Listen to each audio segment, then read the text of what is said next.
On this week's Bob Redfern's Outdoor Magazine, Bob is in North Carolina for a duck hunt. Joining Bob will be NASCAR racing champion Terry Labonte. Plus, on this week's Sportsman's Table, our chefs have a great deer recipe for all you deer hunters. We've got this and a whole lot more, so stay tuned for some great duck hunting. And it all starts right now. That's you, Bob. Woo! Beautiful shot. Boy, don't lose that one. I ain't bet gonna lose it. That's the big one of the day. Oh my goodness. Our Chevy destination this week takes us to Buchanan Shoals, located near Wadesboro, North Carolina. Buchanan Shoals is a 5,300-acre sportsman's paradise, offering hunting for the southeast major species. From white-tailed deer, turkey, duck, to some of the best quail hunting found anywhere in the country. Located along the Feedy River, Buchanan Shoals also offers fishing opportunities as well. Other outdoor activities include skeet shooting, hiking, camping, and ATV riding.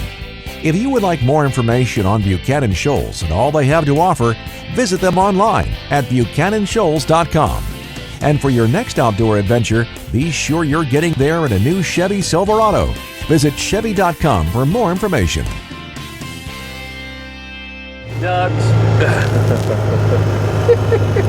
They're going to be flying everywhere. I'm telling you. Oh my goodness. It's like it was yesterday. It's going to be Oh man. Yeehaw. All right, Terry, come on, man. Let's get our stuff. Get our guns. Get out. Get ready. Well, folks, welcome to our show this week. I tell you what, you've seen this guy on our program before.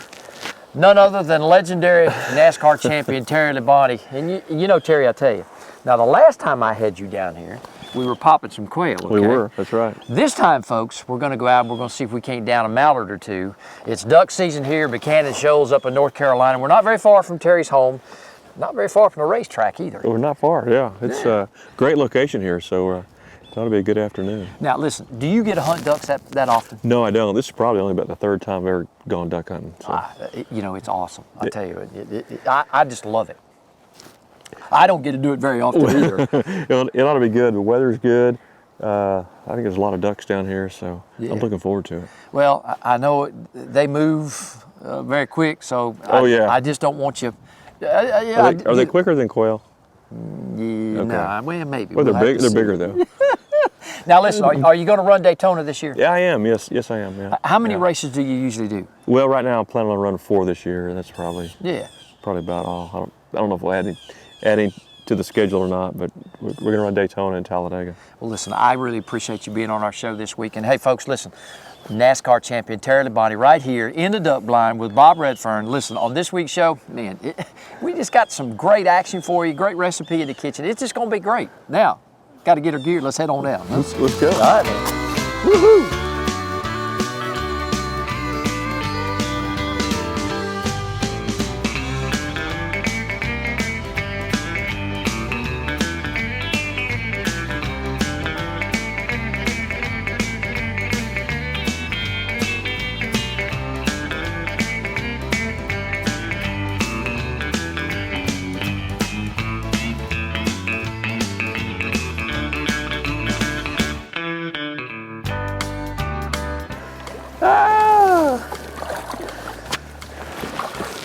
Hello, Daisy. Thank you. Hi, Daisy. Hi, girl. How are you? Hi. Yeah.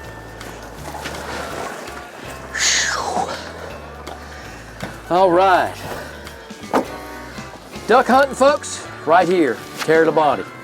Doesn't get any better than that, Jason Kiker. He's on the calls, and Daisy's going to do all the retrieving for us. You know, man, I tell you what, it's a pleasure to be with you. My pleasure. Now, the only thing is, these are a little bit bigger than them quail, so they're not going to be as hard to hit, I hope. That's good. That's good. Because those quail down here are fast. Yeah, man. Nice. Take them. Nicely done, nicely done. Woo-hoo. That's what I'm talking about, huh? Yeah. I hit that first one. Yeah, I'm telling you.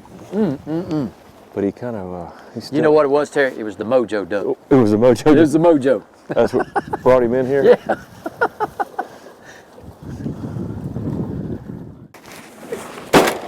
Nice shot, Terry.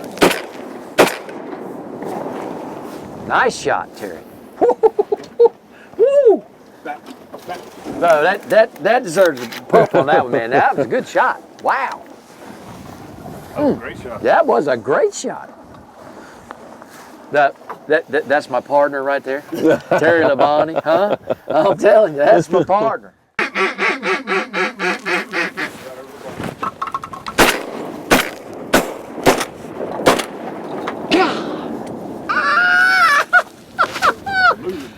Man, they're smoking. Okay, folks, in our behalf, okay, and Terry ain't gonna say a word. Them things are, we've got about 20 mile per hour winds out here, so when them ducks get behind, I mean, it's almost like the wind's pushing their tail, huh? Woo! And you ain't saying nothing. No, I just missed it. Here it comes, coming at you, bro. Can you get him? Get him.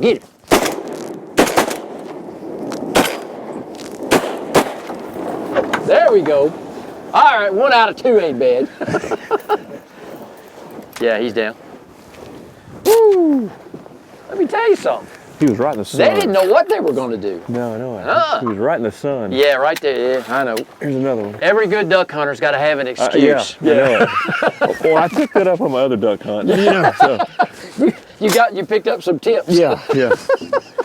Yeah, you make a list of excuses. So. And so when the car ain't running right or you ain't got it adjusted right, there's always got to be something wrong. Oh yeah. Yeah. It ain't the driver. No. After break, we head to the Sportsman's Table for a great recipe that includes venison tenderloin.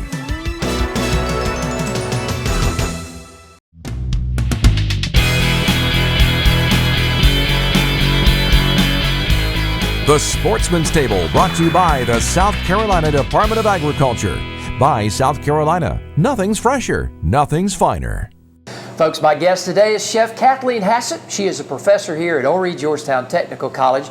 She's got a great recipe, and I want her to tell you what we're going to be cooking today.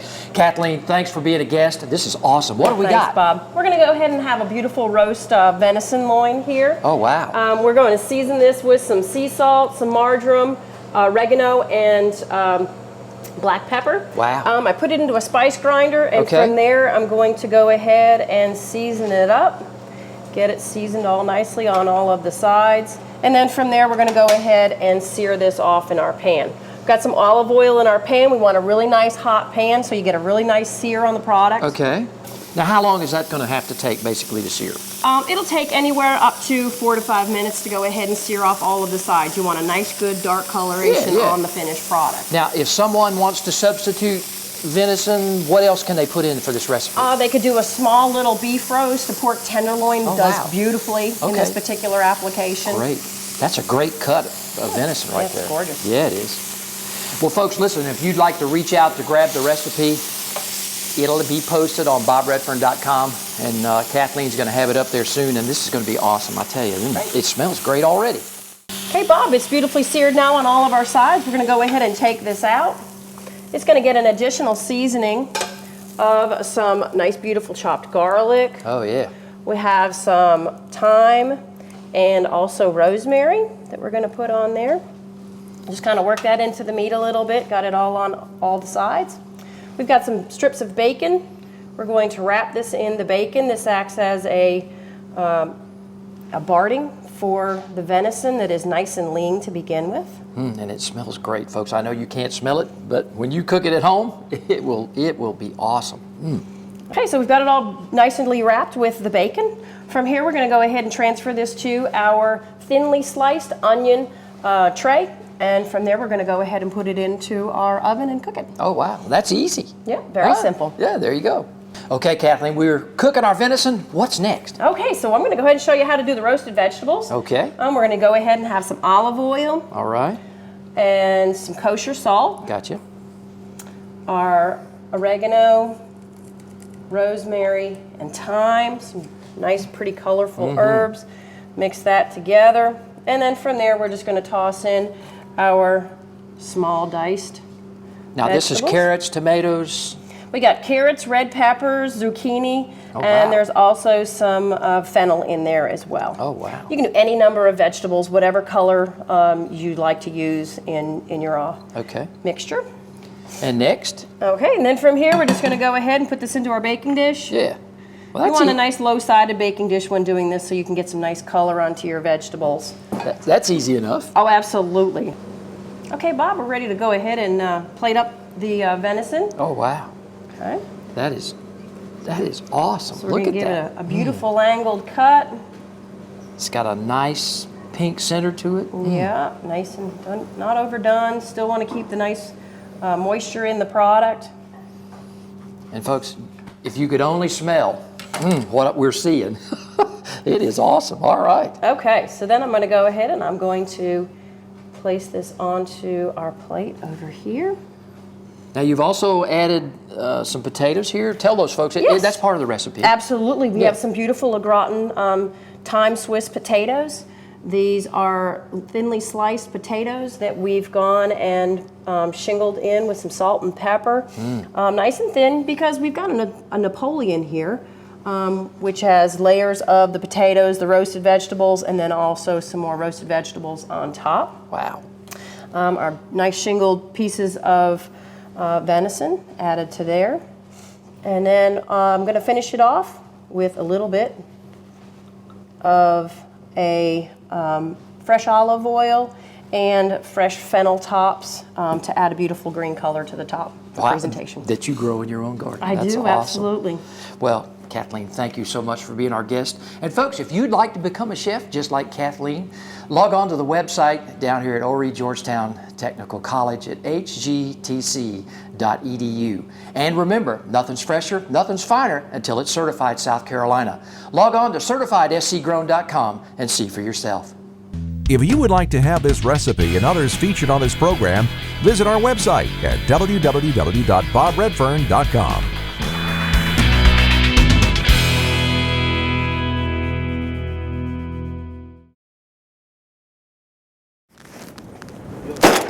Nice shot, Terry. All right. Yeah, man. Woo-hoo. Now that's what I'm talking about. Well, you're a mean machine with a shotgun, huh? Oh, that's good to go. Woo, yeah. Plus your hands are cold, man. You want to borrow my glove? No, I'm good. Ah! That was a good shot. Awesome shot. I didn't think that thing would come this way. Plus, what a good shot, the camera over the shoulder. Huh, we couldn't make it any better than that. Yeah, there you go, see? did all that? Yeah. Yeah, I thought that bird was gonna. I know. That Low, he didn't want to thing was right on the deck. Yeah, I mean, I I know bet it. it wasn't that. probably shoot the divers. Well, you know, when the wind's blowing like this, these birds want to go down, period. I mean, they're coming out of the river over there behind us. They're trying to get in here before this weather comes in. There's Daisy. Oh, yeah. Let's see it, though.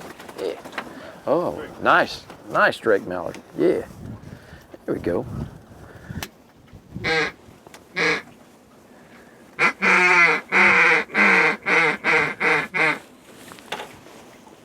Come on back, sisters.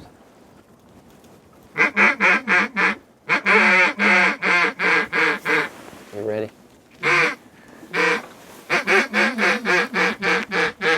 Now.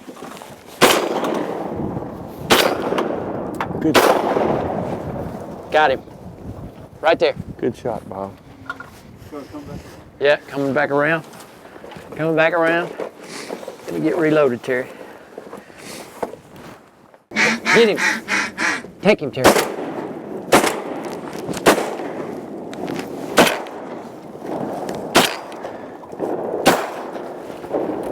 Out of range. I That just one couldn't touch didn't him. I just couldn't touch him. I tried. I tried to help you out. I should have put them 3.5. Yeah. Woo. Oh. You know, Terry, as we're waiting on the next wave of ducks here, okay? Let me tell you something. This guy can shoot, amongst other things. Listen, I know you've got land and a ranch in Texas that really is your passion down there, but tell all the folks out there what you do in the fall and the winter, because you're a big deer hunter. Well, I love deer hunting, and I wouldn't call myself a big deer hunter. I think I like looking at them more than I do hunting them. But we do have a place down there, and it's a lot of fun. I really enjoy going down there, and we've really tried to manage everything on the ranch as best we could, and that's kind of my passion, I guess. I really enjoy doing that. I love the outdoors, and there's nothing to get you more excited than seeing a really nice big whitetail. So what's the biggest buck Boone and Crockett sizes you've taken since you've retired? It'd be in the 170s, I guess. Yeah. So it's you don't see those every day. No, so, you don't. A lot of people say that they have a lot of them, but on our place you don't see them every day. That's for sure. So. Well, a lot of folks don't get the opportunity to even let alone shoot one, but exactly. to even see one. Yeah. And I love looking at them. So, but that's what I enjoy doing during the winter, and going down there and spending 5 or 6 weeks at a time, and getting up and going out deer hunting every morning and every afternoon, and just seeing what you can see. Well, do you get your brother Bobby out joining you every once in a while? Yeah, he does. He certainly does. He comes out there, and his son Tyler really enjoys it, and he is our varmint expert. And if you have any extra bobcats or coyotes you want to get rid of, he's the man on that. So he puts a hurting on them, but he enjoys varmint hunting, and of course we got plenty of hogs down there in South Texas, and they're fun to hunt too. So. Well, I tell you what, it's always a pleasure to be with you, and I'm just kind of glad that I get to share the opportunity of a little quail hunting, a little duck hunting, at least. And of course we've got some birds in the background back there. So listen, hey, this guy can shoot. He knows what he's doing. Not only behind a race car, but he knows behind a shotgun. So listen, I tell you what, that old wind is blowing. Jason says, shoot me down another duck. Okay. Learn and Grow is brought to you by Pennington Seed. Pennington Seed. Better research, better seed, better results.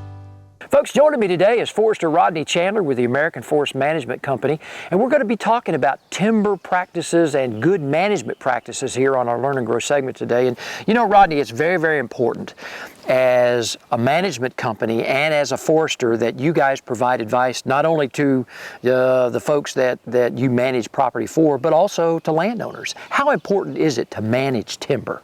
It's very important, Bob. Here in the southeast, we're growing primarily loblolly pine. In this area, we have about 3,000 acres on this tract. This one particular stand's about 28 years old, and it's scheduled to be clear-cut, harvested, and replanted in a couple years. Well, when you talk about thinning tracts and doing those kinds of management practices versus clear-cut, the stages that you guys use is based on what they have on the ground, or is it based on the tree type, or is it just a matter of how you guys plan in order to do a clear-cut versus a thinning? All of those factors and some other factors depending on what the productivity of the site is. This area's been thinned twice. First time was about age 15 or so, and then again 6-8 years after that. And in that thinning, we took out a lot of the less desirable trees that were not growing well and perhaps were maybe diseased or so forth, to allow the remaining trees more room to grow. Rodney, thank you so much for your expert advice today. And folks, if you'd like more information, if you own property or you're leasing property, log on to AmericanForestManagement.com, and these folks can provide you some not only advice, but some great tips on how to manage your property. Learn and Grow is brought to you by Pennington Seed. Pennington Seed. Better research, better seed, better results. Yeah.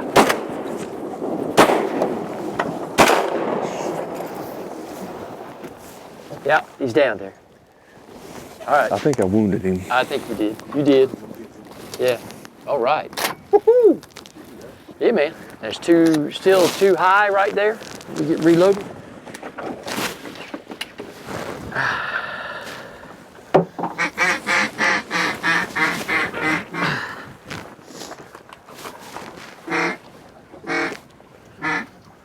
Yeah, they're coming back. See them high? Yeah.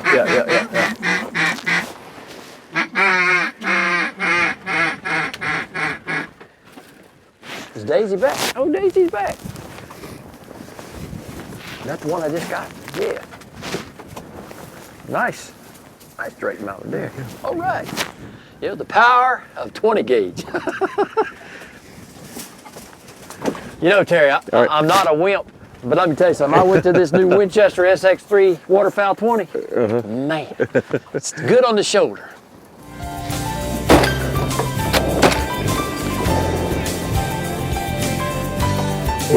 Here he comes. There we go. Yeah.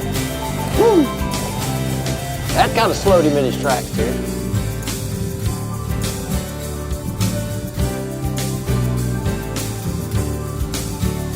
Terry, let me get out of here first, bud. The sun's setting. It's cold. It's time to go home. Come on. Let's go. Let's go to the Ranger and get on back to the clubhouse. I think they got supper. Okay, good. Yeah, Sounds man. good. Plus, we got our limits. Jason and Daisy have done their business. I tell you what, this water is cold. Yes, it is. Woo! I can tell. The rest of them, they got their limits. Listen, Terry, I got to thank you. It's so much of a pleasure to have you here in Buchanan Shoals. Folks, I tell you what, NASCAR champion Terry Labonte right here, Bob Redfern's Outdoor Magazine. It don't get any better than that. Get him in the duck blind, get him behind an over and under shotgun shooting quail. Listen, it is always a pleasure. Thank you so much for being on the show. My pleasure. Until Enjoy next it. year, All right. you coming back? We'll do it again. I love it. Let's go to the truck. Sounds Come on, good. man. Woo.